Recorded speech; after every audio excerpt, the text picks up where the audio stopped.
पंडित बद्री के आने से पूरे घर में आरती और घंटियों की आवाज गूंज उठी थी। सभी लोग पूजा के वक्त हॉल में इकट्ठा हुए बातें कर ही रहे थे कि तभी डरी और सहमी हुई रमा देवी अपना बैग हाथ में लिए सीढ़ियों से नीचे दौड़ी चली आई।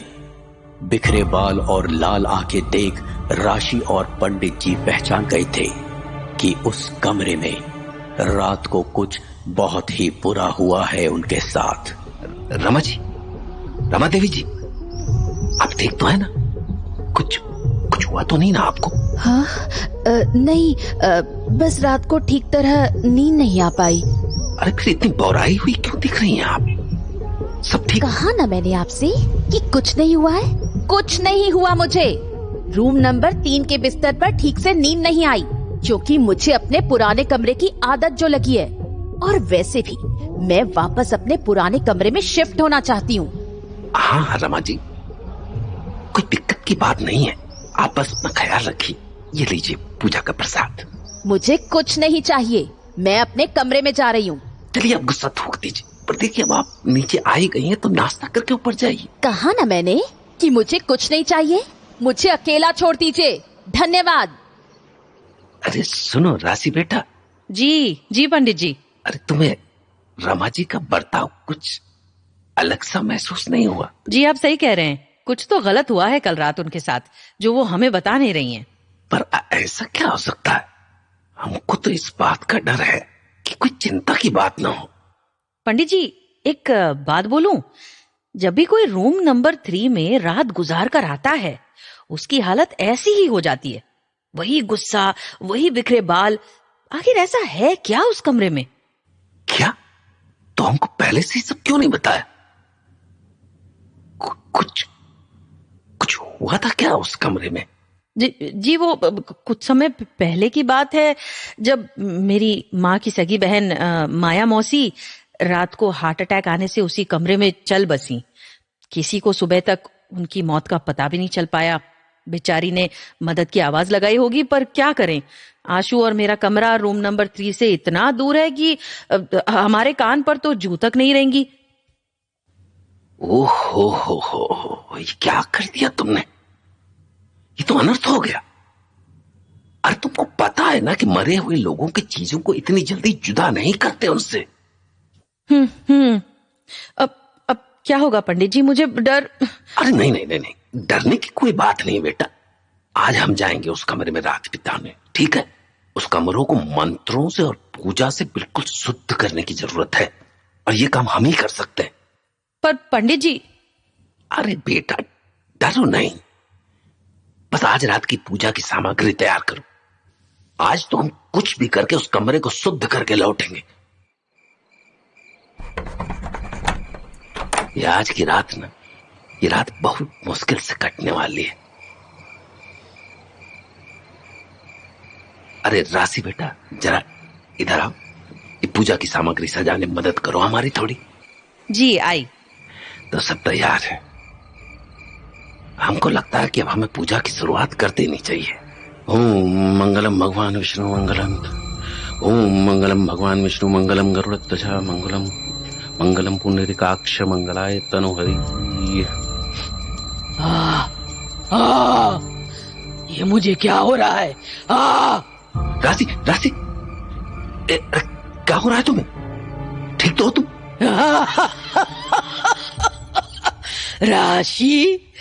राशि तो गई। मैं माया हूँ, माया। आप ये कैसे संभव है? मुमकिन? ये कमरा मेरा है और ये घर भी मेरा। सुन पंडित, उस राशि और आशु को ले और निकल जा मेरे घर से, वरना।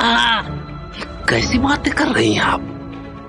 आप मर चुकी हैं और ये सब आपकी बहन के बच्चे हैं। इनका पूरा हक बनता है इस घर पे।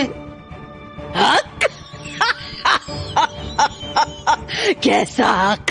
मेरे कातिल को कोई हक नहीं बनता मेरे किसी सामान पर। कातिल? बुलाओ उस आशु को। आंसू? आंसू ने क्या किया? क्या किया? मेरी मौत का इकलौता जिम्मेदार है वो। अरे आंसू, कहाँ हो तू? इधर आओ।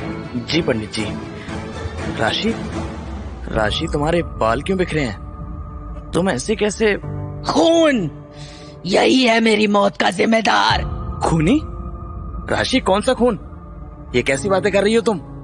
राशि नहीं, तुम्हारी माया मौसी हूँ मैं। क्या? माया मौसी? नहीं, ये नहीं हो सकता। ये कैसे?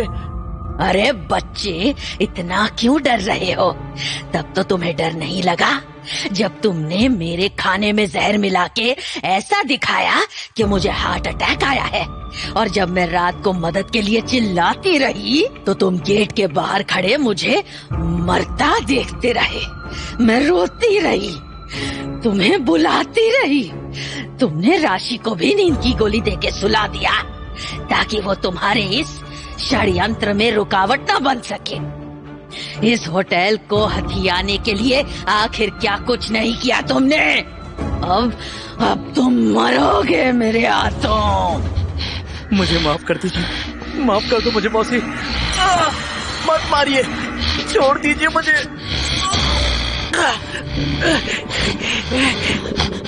माया जी, बस कीजिए माया जी, बस बस बस कीजिए आप। हमने पुलिस को कॉल कर दिया था। इस खूनी को जेल में हम डलवाएंगे हम। पर कृपा करके आप इस बच्ची का शरीर छोड़ दीजिए। अरे राशि बिटिया ने तो कुछ नहीं बिगाड़ा ना आपका, तो भगवान के लिए छोड़ दीजिए इसको। नहीं। ओम ह्रीं क्लीं चामुंडाय विच्छ स्वाहा, ओम ह्रीं क्लीं चामुंडाय विच्छ स्वाहा।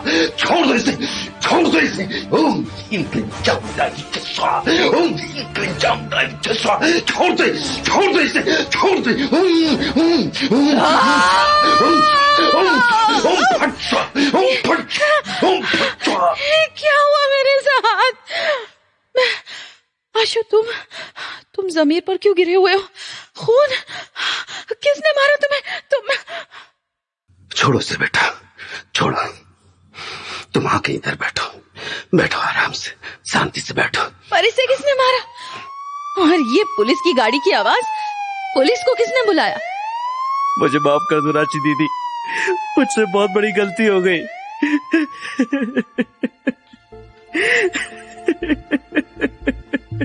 इस तरह रूम नंबर 3 का खौफ खत्म होने के साथ होटल से माया की आत्मा भी चली गई हमेशा के लिए। मगर रूम नंबर 3 का ये खौफ जाते जाते हमारे लिए एक सबक भी छोड़ गया कि रूहें हमारी जिंदगी में, हमारी दुनिया में बिना वजह नहीं आती। उन्हें हम बुलाते हैं, हमारी बदनीयती बुलाती है।